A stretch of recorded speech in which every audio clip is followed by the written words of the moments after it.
I'm Robert. And I'm Evelyn. And you're listening to Talking About It. We just have a little bit of announcements before we get started. First of all, thank you guys so much for being patient with us since the winter got a little crazy and life just kind of handed our butts to us. But as of this episode coming out in March, we're going back to every other week publishing. Sounds good to me. Yeah. My one class ended and my next class isn't as intense as the last class. So we can do that. By the way, if anybody who's listening has passed Organic Chemistry 2, contact Evelyn. I need a tutor. But yeah, and then also we have, so that means our 3rd anniversary episode is, going to be coming up as well, and some bonus episodes that we're working on. Things are just going to be a little bit late because we're still working on them. But we have stuff in the works for you guys. Yeah. All right. I think that was We've got more ideas than what we can do. So right. We're going to have to figure that out. Yeah, we have a lot of ideas. It's just actually doing them is the problem. But this one that we have coming up, I'm really excited for. Okay. Yeah. Sounds good. Okay. All right. So, we are at the last chapter in the 5th book called The Black Gate Opens. Yeah. And so it feels like a year ago since you made your predictions. But I do have them written down. Holy cow. Okay. So, yeah. So my predictions were pretty easy for this one. My predictions were that the good guys were going to immediately march. The Black Gates the Black Gates would literally open to hordes of bad guys, which is we'll talk about. And I said that the Eye of Sauron would be mentioned more than once. Spoiler, it's only semi-mentioned once. Not even fully mentioned. So that one, I honestly thought that one was going to be a gimme. Yeah. I honestly did. Yeah, and when you made the predictions, I couldn't remember if it was this chapter or not. So. Oh, so there's a future chapter. Okay. And then I still have my long-term prediction that Merry and Pippin would be told to stay put and would listen this time. And again, we'll talk about it when we get there. Okay. Before we start the chapter, though, I do need to say, I, honest to God, could never have predicted any of this. Like, this chapter truly took several turns that made me go, excuse me? I had to read, like, several, paragraphs, like, multiple times because I'm like, wait, what is happening right now? How did we get here? And, I got worried a few times. I got anxious. I got excited. I got confused. This was a chapter. Right. And not only is there a lot in this chapter, Tolkien gets a little of his flowery speech back towards the beginning of this Yes, one. he does. Yeah. So I was going to go ahead and read that. Okay. The one that I have. Because you said you had something too you wanted to read. But later in... Okay. When we get there later. Okay, so it says... So this is just like the start of the chapter? It's not the start of the chapter, but it's at the beginning. Okay. No sign of enemy had they seen, no cry or call had they heard. No shaft had been spent from rock or thicket by the way, yet even as they went forward, they felt the watchfulness of the land increase. Tree and stone, blade and leaf were listening. The darkness had been dispelled, and far away westward sunset was on the vale of Adullin, and the white peaks of the mountains blushed in the blue air, and a shadow and a gloom brood over the Effen Dua. Yeah, just the imagery in this chapter, I felt I was there. Yeah. I honestly felt like I was watching everything in my mind's eye, which makes me really excited to see this in the movie. Like, I'm very excited to see this chapter in the movie. I don't know if it's going to be exactly right, like the same, right. But it definitely made me interested. And I do got to say, before we get started as well, I think I've taken more notes on this chapter than any other chapter before. Oh, really? Usually I have, 10 to 15 lines of notes. I have to, scroll for a while. She types it on her little bitty phone. I don't know how she can even read that. Because I'm a millennial. And I can read on phones. You do. Never mind. So the passage I just read, I don't know. I have never really studied how his writing process was, but to me, I almost wonder if he wanted that I wonder if he wrote himself a note, describe here, and then just kept going with the story, and then went back. See, that doesn't strike me as the way he writes. I know. He strikes me as he knew everything. He figured out everything, and he wrote out an outline of the events. Oh no, he didn't just write out outline of the events. He wrote out a calendar. Yeah, no, exactly. He wrote down every little thing, and then as he was actually physically writing it, he got really into describing some of the things. Yep. Like, as he was writing. I don't think, like, he said it's like, oh, describe here. I think it just came naturally to him because he's like, I gotta describe exactly what this is like.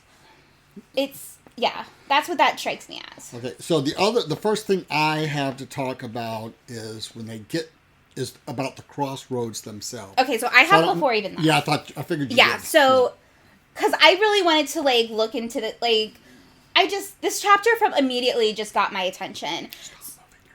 So, it starts where the armies are fully assembled from last time. Mm-hmm. And they are about to march, which, that was a gimme point.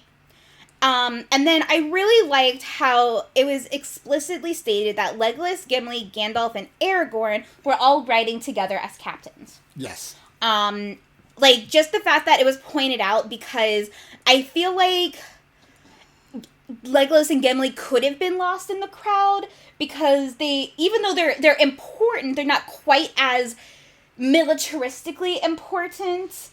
Like, because they don't have armies or people to command at this point, really. And I feel like they easily could have gotten lost in the throngs.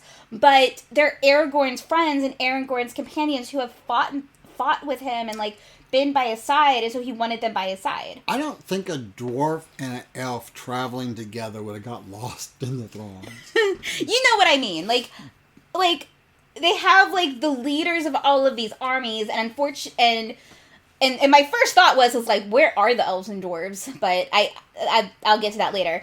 But they didn't have anyone to command, and they're not like fully in charge of their respective realms, kind of thing. They're like lieutenant kind of things. So I feel like they easily could have gotten left out of like also the captains kind of thing. Well, also remember they're both at Rivendell because they have been sent as the emissaries. Yes. So, but they're respected leaders, but they're not the main leaders like some of these other people. Right. And there's no time for them to go back and gather armies, and there was probably never any real time to go back and try to deliver messages. I mean, they do talk to the elves at one point. Yeah, but the elves are so busy heading to the west. Well, Elrond's sons are there, with some elves, but the Lothlorien elves aren't there, and the none of the dwarves are there. And I feel like there could have been time while they were trying to do the ring bearer stuff to try to consolidate armies or some sort. Maybe. Yeah. Anyway, that all being said, I really like that it's like they're singled out as like being captains. Yes. And then like the chapter also mentions another one of my predictions. Merry has to stay, and he agrees because he's still pretty wounded. Right. But Pippin is allowed to go because he is a soldier of Gondor, which I found was really interesting. Yeah. Well, and also it mentions, your people are represented. Yes, your people are being represented by Pippin, who's going, and he's allowed to go because he is a soldier of Gondor. And I really like that imagery that is described as Merry is watching them off, where it's like he can see a small figure amongst the men, but he held his back straight and head high. Yeah. And I really like that imagery because he wishes he could be with his friends, and he feels so alone, and he wishes he could just like be part of that final battle and help. But he realizes that he truly can't. Right. He's so weak. And I'm going to jump just a little ahead since we're talking about the hobbits. So, as you said, Mary's not going, but Pippin was. And Aragorn tells Mary, he still has to catch up with your deeds. Yeah. As kind of a joke. Yeah, kind of a joke. And that's a very Hobbit-type joke, I think, too. Yes, yeah. And later on in they have to keep it with each other when they're drinking. When they're drinking, yeah, they have to keep up with each other with their deeds.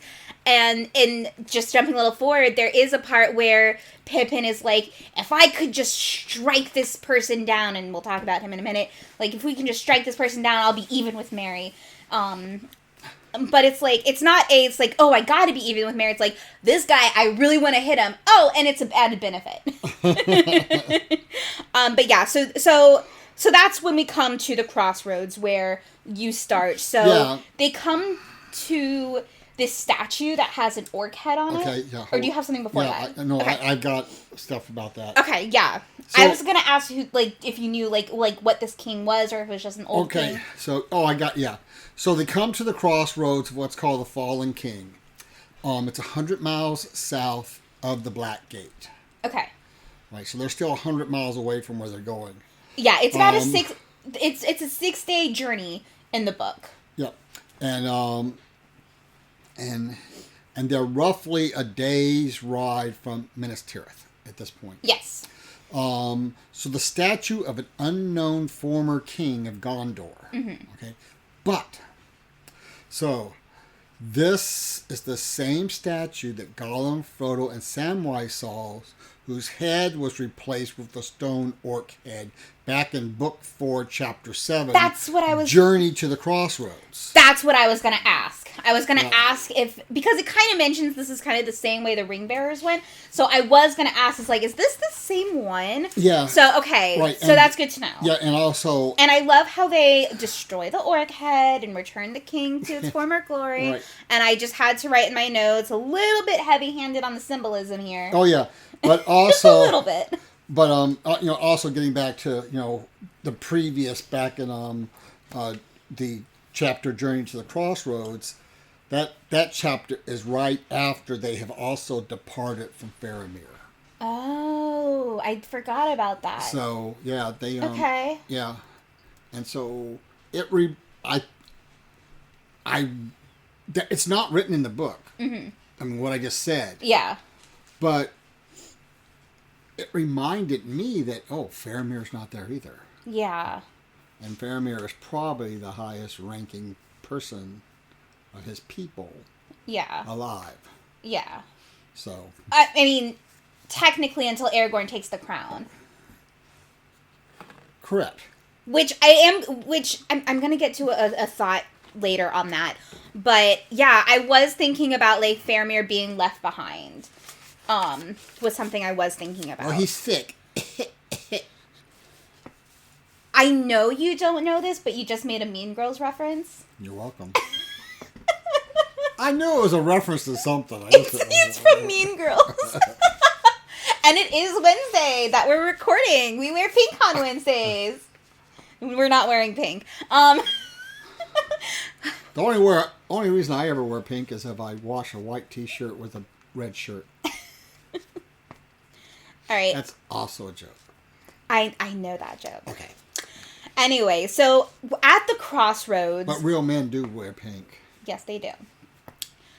At the actual crossroads, they are now starting to debate which way they should attack.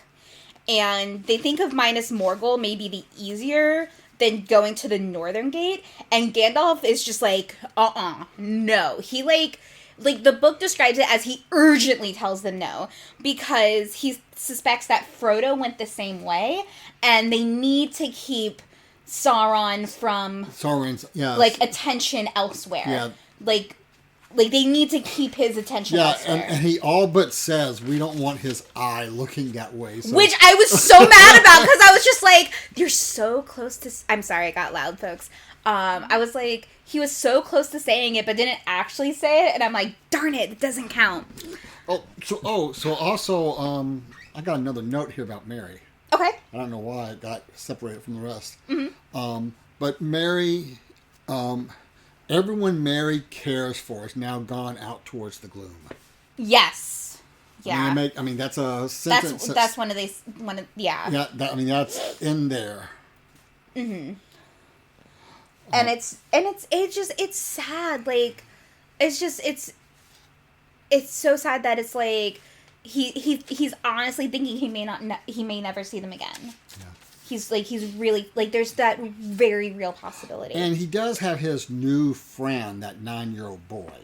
Yeah, who comforts him. Well, yeah, who's also been given the job to run, do errands and stuff in the House of Healing. Right. So yeah, both because around. his dad's like a high-ranking person that's been charged with protecting the city. Right.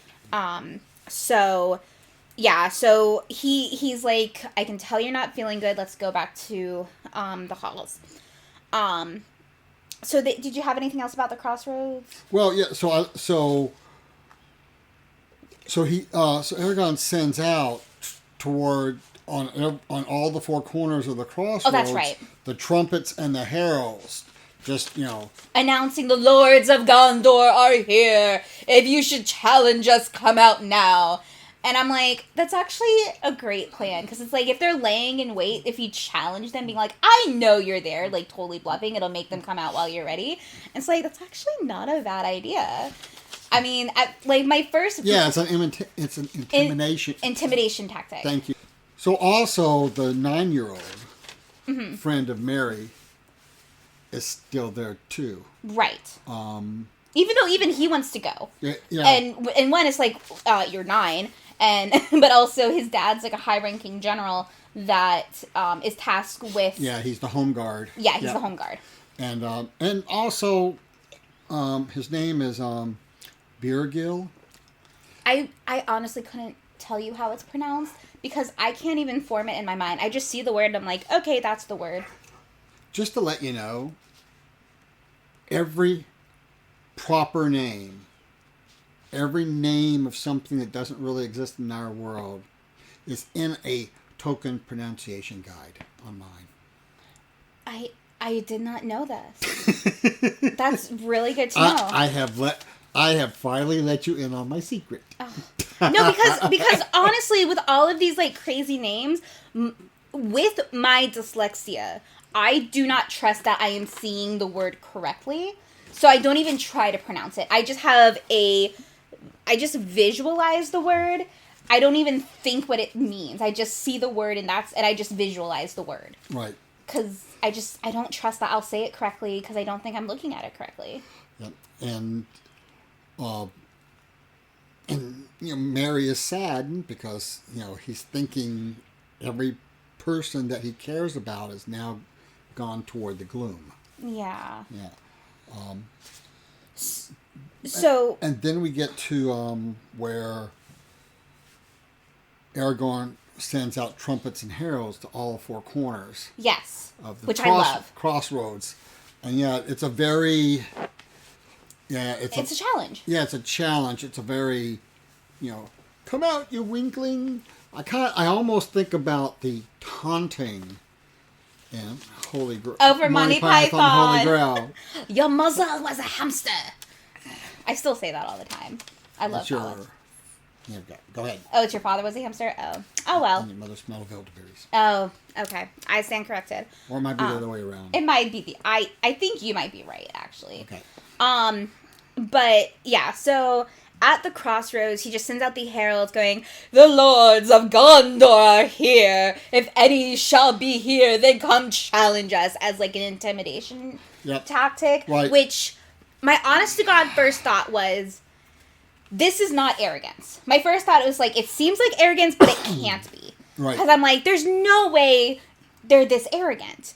So then I realized, it's actually brilliant. Because if there were people laying in wait, it's a perfect bluff. Yeah, it's like, a taunt. I know you're there, so you might as well just come out. Well, because if they are there, they'll come out, and if they're not there, they're not there. Right, and even the lords of Gondor have returned, and they'll take back this land. Yes. Yeah, that's something that they keep repeating throughout this chapter, Well, which because- I really liked. And I mean, it's hardly mentioned there. I think it's one sentence. Later on, briefly says they stop occasionally for the heralds and the trumpets to do this. Yes, yeah. They stop occasionally to do it. And it's like, one, it's a great intimidation tactic. Prince Ali. Never mind. No, that's the arrogant part. That's what it's not. That's it truly is like that's like it truly just is not that. And I really appreciate, so jumping ahead a little bit, they say at some point, we'll go back in a second, but at one point when they're doing it, the herald issues the challenge in the woods, and then someone says, instead of the lords of Gondor, we should be saying the king Elisar has returned. Is that the formal name for Aragorn? 'Cause I hadn't heard that term before.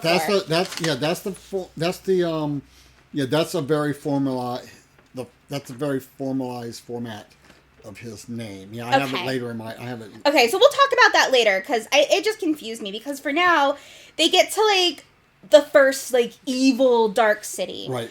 And it was the way it was described was amazing because it's actually like they didn't come across enemies; they came to an empty city. Okay. So before we continue, so we had to cut and go back. And I don't remember if we cut and went back before I said that, before we talked about Gandalf not wanting to go towards Minas Morgul. I don't know if we did either, so let's talk about it a second time just in case. Okay. So yeah, we were saying that when they got to the crossroads, they were debating on like which way they should go, and they think Minas Morgul might be easier than going towards the North Gate. But Gandalf, like, he just quickly nips it in the bud because he's like, no, like, that's where we think Frodo went. We want to take as much attention away from him as possible, so we need to go this way. We don't want Sauron knowing. Yeah, knowing about him, which they were so close to saying the Eye of Sauron.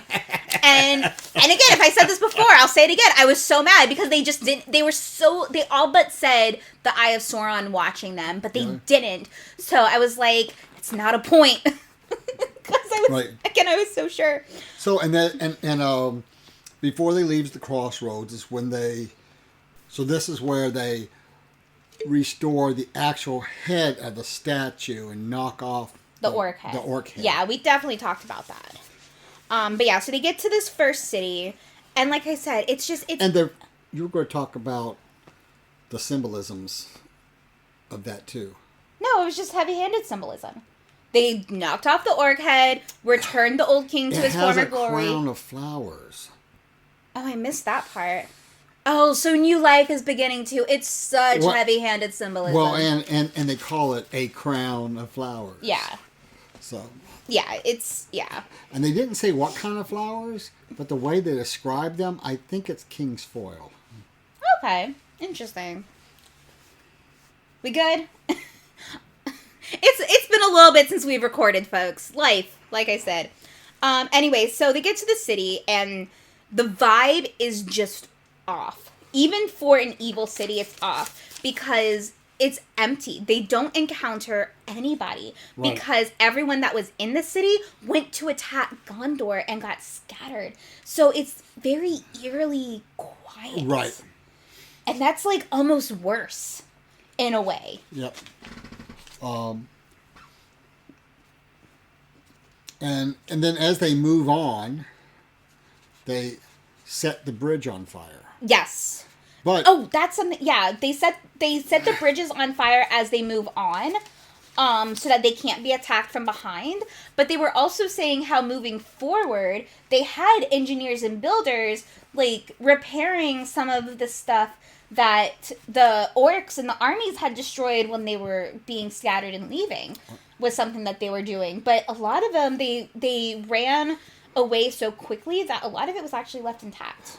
So I also want to point out here that Tolkien says set the bridge on fire, and he uses the words red flames. Okay. Right. So the two places I could remember where he uses the color red. Just, you're not red orange or so. So we have the red eye, and we have the red arrow, which calls people to war. Yeah. So I just thought it was interesting that he made a point to say red flame. Yeah, red flames. Interesting. Okay. Yeah. So yeah. Because it's a very angry color. It's a very war color. Yeah. Yeah. They color of blood. Yeah, so the heralds keep issuing challenges as they go. And that's where we get to calling the Lords of Gondor King Elisar. Did you want to talk about that real fast? Well, yeah. Because that's where that comes up. The King Elisar. This is just a lot of... Technicalities. If you have any of the full editions, I think there's something mentioned in it in the appendices about it. I know it's in some of his letters and his notes, but I can't. I spent about 30 minutes trying to figure out where that name is from, and as far as I can remember, this is the only time it's been mentioned in. I don't recall in the book. Yeah, I don't recall seeing it previously. I did a search in my Kindle edition, and I couldn't find it. Okay. This is the first place I found it. All right. So,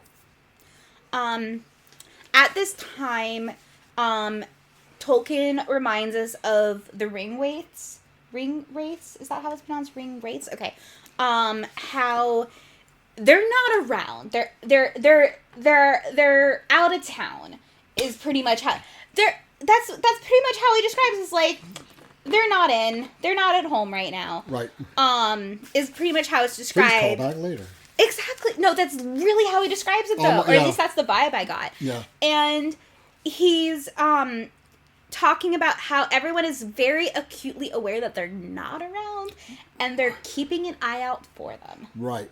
But so after 2 days of burning the bridge, a strong orc force and Easterlings tried to ambush them. Yes. And it doesn't sound like it was very successful. No, it was not. Not to two. No, they quickly defeat them. It's like a paragraph, honestly. Yep. It's barely mentioned. And then some young men from Rohan, from the Westfold, finally show up. Yes. Because they're the furthest away. Yeah. That's why it took them so long to get there. Yeah. And they're ordered to go southwest to retake Carn Andres and hold it for Gondor and Rohan. Yeah. I thought, at first, when I don't know how many times I read it now, but at first when I reread it this time, I'm like, because it makes a point of them being young men. So is Aragorn and Gandalf sending them away because they're young and untested? They're young and untested, or because they're young and they can help repopulate their kingdoms, or is it because they're fresh troops, and this is a good place for them to go because they have not been fighting with the rest of the squad, right? And so finding an important thing for them to do without having tried to integrate them into the rest of the army. Yeah. Even though at this point there are less than 6,000. Well, we're getting to that. Yeah, we're getting to that. So they at the crossroads they left some men. I totally forgot to mention this. They left some men to kind at each of the points. At each of the points to fortify it so they could protect their flank. But yeah, so the journey is basically constantly referred to as hopeless, and that's when they get to the creepy marshes that Frodo and Sam saw, and that's kind of where like some of the so it's not just like these new writers, but also part of the force they're just creeped out. They are terrified. There are some in there like, nope, not going there. Yep. And Aragorn, he isn't frightened. He has pity for the dead. And he has pity for those who are frightened. He's like, this is terrifying. And you shouldn't be forced to go somewhere that's like this. Yeah, so, I mean... So he offers them an out. Unless we, as a reader, have absolutely no sense, we know, especially after what Gandalf did, changing it, to, Ellis, and also mentioning about not wanting Sauron's eye to be pointed in the direction of where Frodo and Sam most likely is. It doesn't take a lot to figure out that this is very much can be a suicide mission. Yeah. It's a redirect. Exactly. And that's why Aragorn, like, he gives them an out. He says it's like, if you guys want to go with the young Rohan to go help, then you're free to do so. And some of the men feel like shame for being scared, and so they rally. But some of them do leave, and no one's holding any grudges. Right. Like it's so, like, these marshes are kind of like a premonition of what's to come. Is what I would think if I was in that situation. Right. If I was in that situation, I'm like, this is what it's going to be like. And I'd be like, I can't do this. Yeah, because Tolkien even writes about, the mist of Mordor, and it's also growing cold. Yes, yeah. Right, now, I wrote this down as a quote, and I can't remember where in the context it was. Okay. But I just loved it. Okay. I think it's Gandalf saying that something is the vomit of maggots. Yes, I remember that. It was about the marsh. Okay, yeah. Yeah. Yeah. But yeah, so... The vomit of maggots. The vomit of maggots. That's, new insult. An insult. Okay. So yeah, so that's also where we what we can call what comes out of the cat's face. Because that's what it looks like. Lovely. So yeah, so at this point they have less than 6,000 to challenge. But again, I think we as because it's been a couple weeks since we've read because of life, but if we're reading this like chapter by chapter, we would remember that even though it's 6,000, these are all elite men. Right. Like, it is not just, like, 6,000, like, foot soldiers. But they're also... It is 6,000 elite. They are tired. They're also battle-weary They're battle-weary. They're tired from the trek. But still, like, even then, they are the elite. Yeah. I also... So they're coming to where they can see the Black Gate. Yes. And... they're described as towers of the teeth. Okay. So just, it's just ready to chew them up. Yeah. Just ready to chop them up and chew them up. So right before that, I just want to say there was something that I had a question about. So it talks about they settle into their final night, and it's a very sleepless night for everyone. There's things in the dark moving around and making noise, and everyone's freaked out. But come the morning, it's all silent, but there's a slight breeze coming from the north. Now, is that significant? Is the breeze coming from the north? I feel like the way that it was mentioned is it has some symbolism that I'm not getting. Right. Well, yeah. Well, breeze from the north, so it's brisk. Okay. It's not like a breeze from the south where it would be humid and yuck. Bleh. Well, which I also kind of associate in general, because is it Mordor in the south, and they're heading... Well, I mean, the direction, north is, follow the North Star is, that is, for us, is kind of a metaphor for following your true star. Yeah, because what I kind of got from it was the wind is coming from there's a north wind breeze, and it's brisk, it's cool, but it's also, it's to their backs, because they're headed south. So it's almost, to me, it was almost like the world itself was giving them a little bit of a push. Also, since you mentioned, it's coming from their backs, Mm-hmm. they don't smell Mordor. Oh yeah, they don't smell it anymore. Because if it came from the south, they would They would be gagging, yeah.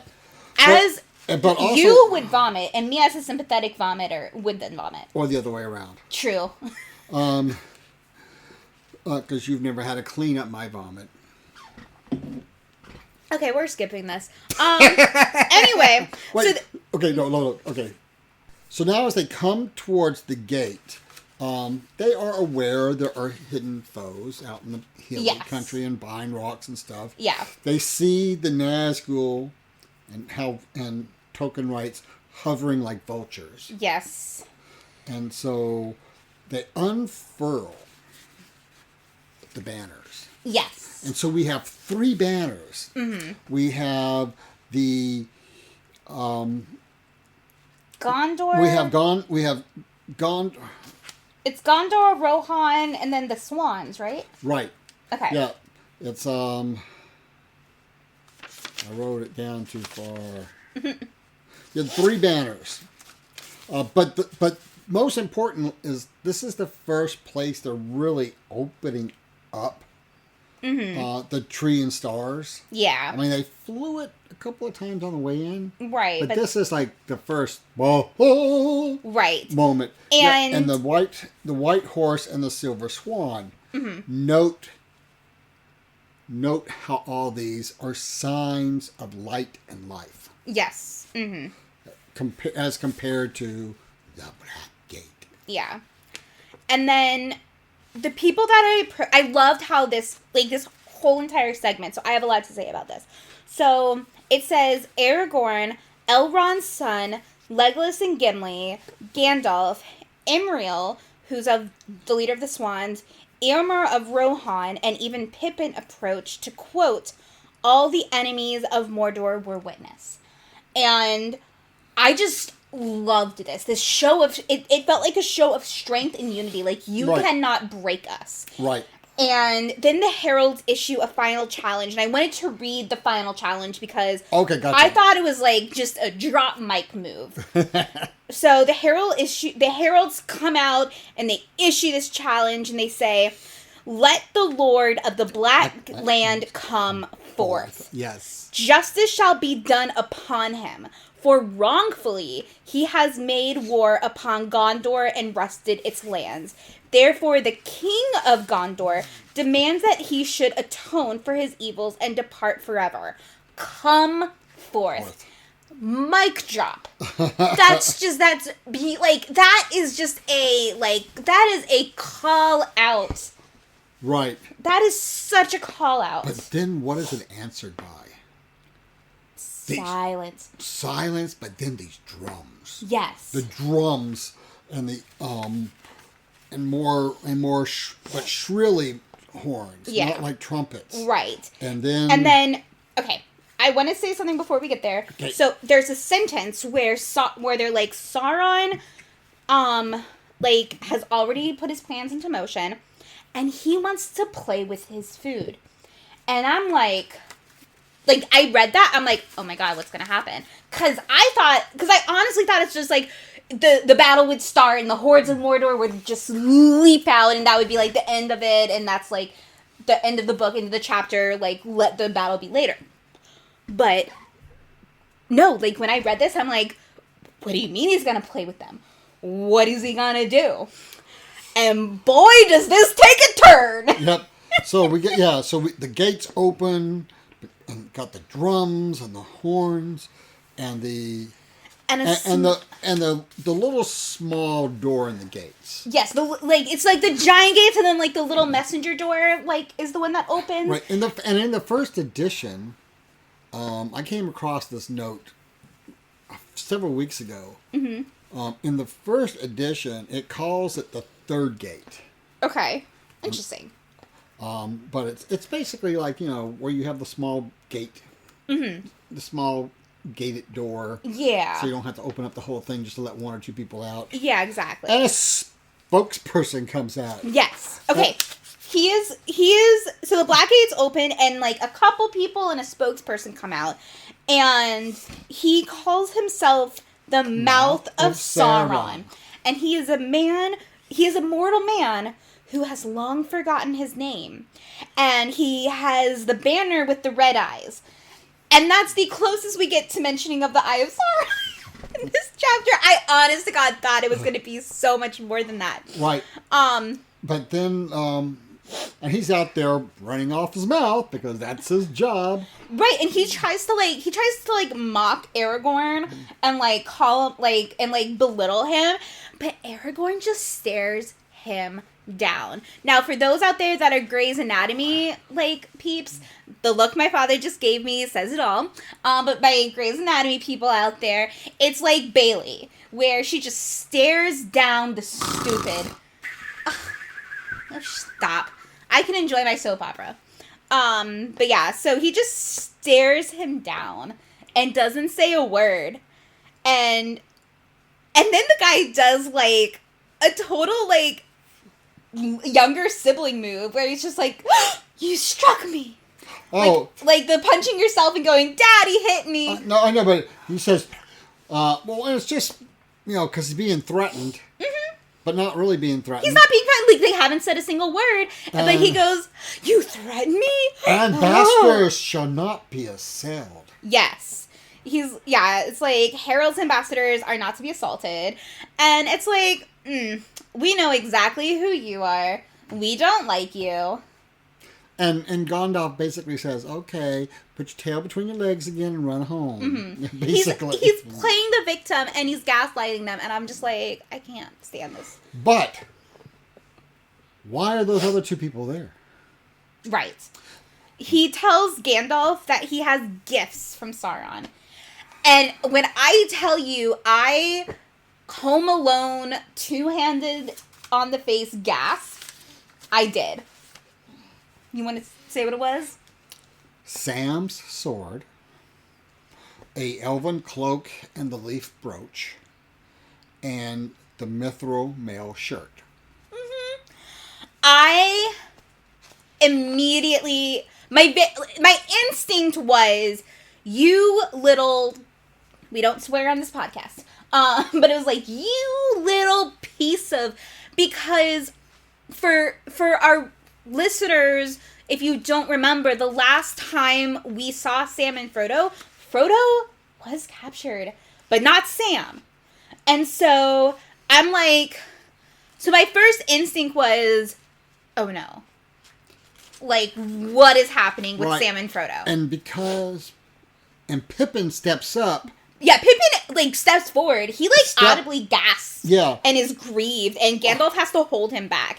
Right. And so the mouth is saying, oh, so you have another one of these little... I know. Squeaky And I love how he's whatever you are. And he, to Pippin, he's like, yeah, we know about the Shire. We've known the whole time. What are you, of course, totally blowing smoke out this butt, but being he doesn't say anything about the Shire. All he talks about is the little people. Well, and he calls them Gandalf's follies and spies. Yes, but it's to me that immediately told me it's one, he's trying to pretend like he knew about it the entire time, which Ovs didn't, and then two, it's he still doesn't know about them if that's what he thinks. Correct. Especially because if you think about, I literally just thought about this. His first hearing of them was from Gollum. And he probably heard about Bilbo from Gollum. And about the whole dragon incident. And that's probably, and Gollum probably told him all about Bilbo, and they probably assumed they're all like Bilbo. True. Could you imagine the audacity the hobbits would feel if they knew they were being, True. Could you imagine the audacity the hobbits would feel if they knew they were being But yeah, clap. But yeah, could you imagine the scandalous feelings the hobbits would have if they thought that they were all being compared to Bilbo and like Bilbo. They would be scandalized. Right. And so he truly, and then like obviously there's some, because Frodo and Sam, like Frodo was captured in the Sam, there might be some like, oh, there's another spy and blah, blah, blah, blah, blah. So they probably think it's just like, oh, all of these little guys are like this. Which, again, tells me they know nothing about hobbits. Right. And Gandalf probably gets that immediately, too. Like, you're bluffing. And speaking of bluffing, so the guy's like, we have your companions. We'll return them to you on the condition that you do all this ridiculous stuff about being... That basically, I'm not going to get into all the demands, but it basically boils down to being the slaves of the darkness. Well, yeah. So, the terms are basically leave. And we'll spare your lives, but you'll still be slaves. Well, and we're going to claim all these lands. Yeah, we're going to claim all... Basically. You're going to claim all these lands, and any lands we are unclaimed are still going to be... sworn to us, kind of thing. Right. And the thing is, and Gandalf really says, well, no. First, so here's the thing, so this is what like gutted me, because again, this is my first time reading it. Everyone kind of looks at Gandalf, and Gandalf is so fearful, and Gandalf has a look on his face that Pippin thought that he might take a deal. Like, when he says, name your terms, he's so concerned and worried. And when they give him his terms, they're like, Gandalf's obviously going to say yes, because there's no way we can win this fight. All is doomed if they have Sam and Frodo. But Gandalf suddenly just kind of, like, composes himself. He's like, and he just swipes the stuff, and it's just like, oh, well, we'll just make a statue to them, prepare for battle. Right. Let's go. Yeah, but also, going back a little bit, what spooked the mouth of Sauron to start with was that Gandalf opens up his robe and his light. Oh yeah, because he calls him Gandalf the Grey, but Gandalf is like, he has all this light, he's Gandalf the White now, and he even kind of makes a dig at like Saruman previously being the White, and it's very, like, backhanded trying to, like, belittle Gandalf, even though it's, like, it's obviously not going to work because Gandalf is literally a demigod. Well, and Gandalf is, I don't remember exactly how he says it, because, don't you wish you were as great? Yes, yeah. Yeah, don't you, yeah, exactly. But yeah. Is this what he has for second in command? Yeah. So Gandalf is Gandalf tries to make a place like, show me your prisoners first, and he immediately is realizing they do not have the ring, so there is still hope. Yeah.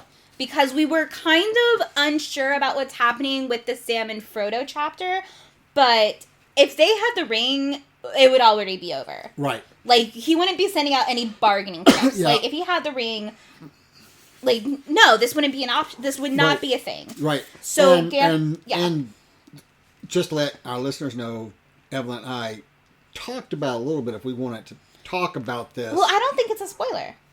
But I think that some of the companions haven't figured that out yet.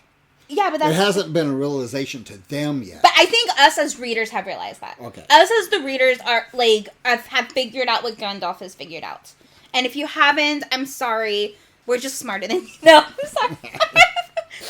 Let's just say if I can figure it out right away, you all should be able to. I am not the smartest cookie in the crayon box, people. You've never heard that term? That hurt my head. It's like that. It's like a mixture of the two. Yeah. Millennials. Anyway. But then Sauron's trap is sprung. Well, no. First, Gandalf, quotes, rejects them utterly. He like suddenly just gets like really like, nope, you're done. Bye-bye. Yeah. Okay. And this is another place where I love what Tolkien did. So this is the mouth of Sauron. Yeah. So his mouth starts to saliva. like a mad dog. I mean, he doesn't say a mad dog, but I mean that's what. Yeah, it is. Suave like a mad dog. Yeah, that's what it's invoking. And he can't do anything but issue a silent, deep-throated sound of fury and fear. Yeah. And it just shows it's like this mortal man has been so corrupted. Right. Yeah. And so... And it's also mentioned elsewhere that there's a background. And his smile just feels like he's in total shock that he failed. He did not like think that in any sense of the like in any uncertain circumstances that this wouldn't work. Right. But it's mentioned in other places some background of this guy. And so even though he is human, he is much older than a human normally would be. I got the sense of that. I got the sense that evil was keeping him alive longer, kind of thing. I did kind of think that a little bit. But yeah, and then that's when the gates officially open and the hordes roll out. Now, question for you. My prediction was that the black gates would literally open to the hordes. Are we going to count... Are we going to say that the little gate first negates that? Or can I get away with the gates fully opening and the hordes come out? I'll let you have it. Yes! Because the Nazgul are there, too. Yeah, the Nazgul are there, and they go, and then it goes to Pippin's, like, narrative for a moment. I wish Mary was here. Yeah, he's like, for a small moment, he wishes Mary was here. Yep. Because they're BFFs. Yep. And he feels in his heart that he has readied himself for battle. He is ready for the inevitable. He is ready to die if needed. Do you have anything else before the final sentence? Or can I say the final sentence? Final sentence of the chapter? Yeah. Oh. Do you have anything else before that? Well, so Pippin draws his sword, stabs the troll. Oh, yeah, he stabs the troll. Stabs the troll. The troll falls on him. And... the eagle! But the eagles are coming are not the last words. True. Yeah, it's like the last little paragraph. Yes. So it says, the eagles are coming, the eagles are coming. For one moment more, Pippin's thought hovered. Bilbo, it said. But no, that came in his tale, long, long ago. This is my tale, and it is ended now. Goodbye. And his thoughts fled far away, and his eyes saw no more. So at this point, we don't know if somebody really shouted, the eagles are coming, or if it's just his last thoughts before he dies. Oh, I didn't even think about that. Huh. Okay. Because I got really excited there. Well, I mean, is that a sign of a good writer or not? Yeah. I got so excited. Because here's the thing. You have told me, my friends have told me, the listeners have told me that the eagle, like everyone is always like, the eagles cannot interfere because of the Nazgul. So my immediately first thought was, let's go, Battle Royale in the air. That was my thought. I'm like, I can't wait for this, because it's like, I know, but actually, yeah, now thinking about it, Tolkien is like pretty anti-air warfare, so maybe not? Huh. Ooh, this is, I want to read more, but I can't. Because remember, even the Nazgul, even though they're flying, they do all their fighting on the ground. True. They don't do anything from the air. Okay, so maybe the eagles will just get rid of the air stuff. So maybe. So we'll see. Okay, you got anything else?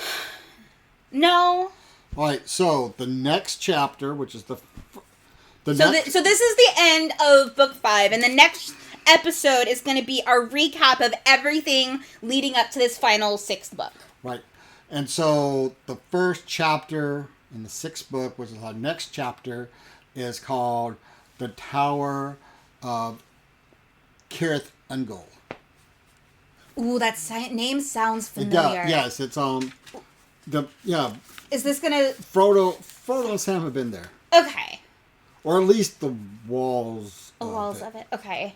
So, Ooh, okay. Okay, so my prediction, so my first prediction is the first chapter is going to be about Sam and Frodo. okay. My second prediction is that at some point, Sam, and this may turn into a long-term prediction if this is not in this chapter, but I think that the way... My long-term prediction is they're going to win. Well, duh. That's an easy give me. No. So, okay, but hear me out. So I feel like Sam is going to channel Bilbo to save Frodo. Doing, like, Bilbo's, like, little trickery stuff that he does with the dragon. I think he's gonna, like, channel Bilbo trickery into trying to save Frodo. Okay. And if that does not happen in this chapter, I think that's how he's going to save Frodo, period. Can I make it, if it doesn't happen in this chapter, can I make it a long-term prediction? Sure. Okay. Because I do think that's going to happen in this chapter. And then, final prediction. I have the first two ready, but now I need to think of a third one. The Ungle. Oh my gosh. It sounds so familiar, but I cannot place it all of a sudden. Oh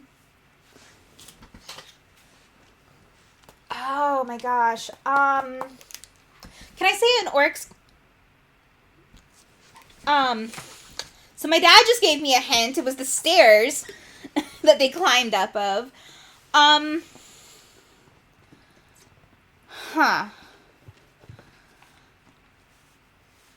Part of me wants to make either a spider or Gollum prediction, but I honestly don't think they're going to show up in that chapter, but I feel like that's too much of a gimme to make that a prediction. Can I predict that Sam's going to decapitate an orc? Okay. Why not? He's got to do something. I think he's going to decapitate someone. I think he's going to surprise us. Okay. How's he going to decapitate somebody if Oh, yeah, he doesn't have a... Gandalf has a sword Oh, he doesn't have a sword. He'll take a sword. Okay. He'll take a sword to decapitate someone. It'll be fine. Okay. It'll be fine. Okay. So I think this is one of our longest episodes, period. Probably. As of it's not going to be this long as of recording, but we're almost at 2 hours recording. It's going to be shorter because we had to, like, take some time, but, like... And we also had to re-record something. Yeah, so it's going to be shorter, but this is, like, one of our longer recordings, because this chapter was just, wow. Twists and turns, I laughed, I cried, I gasped multiple times. And for it only being 9 pages long. But you had to talk about almost every single line. It was a meaty short chapter. Uh-huh. Like, yeah, just, that's all I can say about it. So, yeah, so our next episode is going to be a wrap-up of the last 5 books, as well as just kind of our thoughts on this whole process moving forward and, like, what we think is going to come, or at least what I think is going to come. So, yeah, I think this episode is done. Like we said, we have some bonus episodes in the work. We just need to find time to actually do them. And, yeah, I think that's it. Okay, sound good. Alright, so I've been Evelyn. And I've been Robert. And we're talking about it.